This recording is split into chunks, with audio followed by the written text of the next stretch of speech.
Chicken tandoori చాలా రుచిగా జ్యూసీగా ఉండే ఈ చికెన్ తందూరిని ఇంట్లోనే ఓవెన్ లేకుండా చాలా కొంచెం ఆయిల్తో ప్యాన్ పైనే ఎలా చేసుకోవాలో చూసేద్దాం. ఈ వేడివేడి చికెన్ తందూరి పైన కొంచెం చాట్ మసాలా చల్లితే ఆ రుచి సూపర్గా ఉంటుంది. హలో అండి, నమస్తే. నేను మీ రూహి. వెల్కమ్ టు మన ఛానల్ మిసెస్ రూహీస్ కిచెన్. మరి ఎంతో సింపుల్గా ఈ చికెన్ తందూరి ఎలా చేసుకోవాలో మరి చూసేద్దామా. ముందుగా ఒక బౌల్లో 1/4 కప్ పెరుగుని తీసుకున్నాను.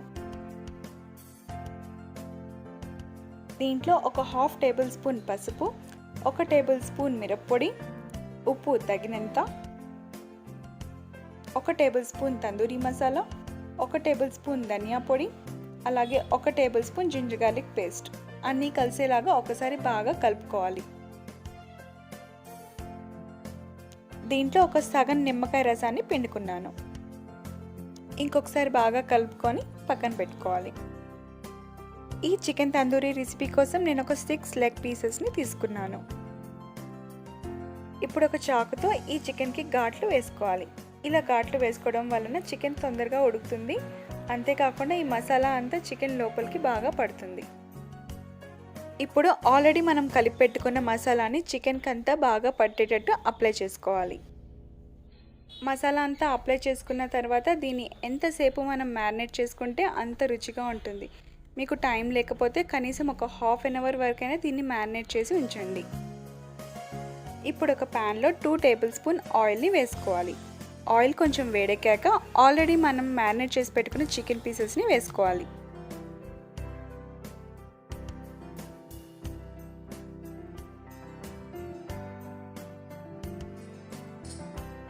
ఇది మనం మీడియం ఫ్లేమ్లో ఉంచుకొని ఫ్రై చేసుకోవాలి. లేదంటే పైన ఫ్రై అయిపోతుంది, లోపల పచ్చిగానే ఉంటుంది.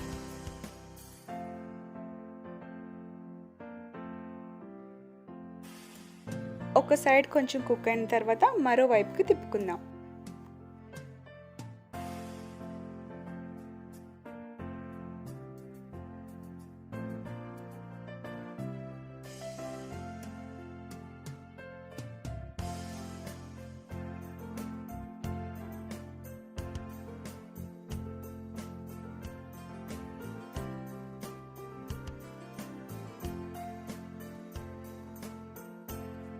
ఇప్పుడు మరోసారి ఇంకొక వైపుకి తిప్పుకొని ఫ్రై చేసుకుందాం.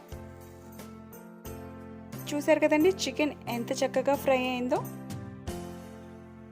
దీని టేస్ట్ కూడా చాలా బాగుంటుంది. ఇప్పుడు ఈ రెడీ అయిపోయిన తందూరి చికెన్ని టిష్యూ పేపర్ ఉన్న ప్లేట్లోకి తీసుకుందాం.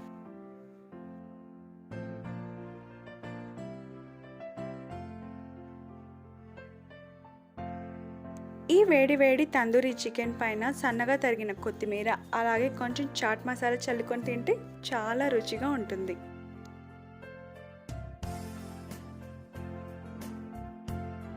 ఎంతో రుచిగా సింపుల్గా చేసుకునే ఈ తందూరి చికెన్ని మీరు కూడా ట్రై చేయండి. మీకు ఎలా కుదిరిందో కామెంట్ సెక్షన్లో తెలపగలరు. ఈ రెసిపీ మీకు నచ్చినట్లయితే లైక్ చేయండి, అలాగే మీ ఫ్రెండ్స్ అండ్ ఫ్యామిలీస్కి షేర్ చేయండి. మీరు కనుక నా వీడియోని మొట్టమొదటిసారి చూస్తున్నట్లయితే నా ఛానల్ని సబ్స్క్రైబ్ చేయండి, అలాగే పక్కనున్న బెల్ ఐకాన్ని ప్రెస్ చేయండి. మరొక మంచి టేస్టీ రెసిపీతో మళ్ళీ కలుస్తాను. అంతవరకు బాయ్.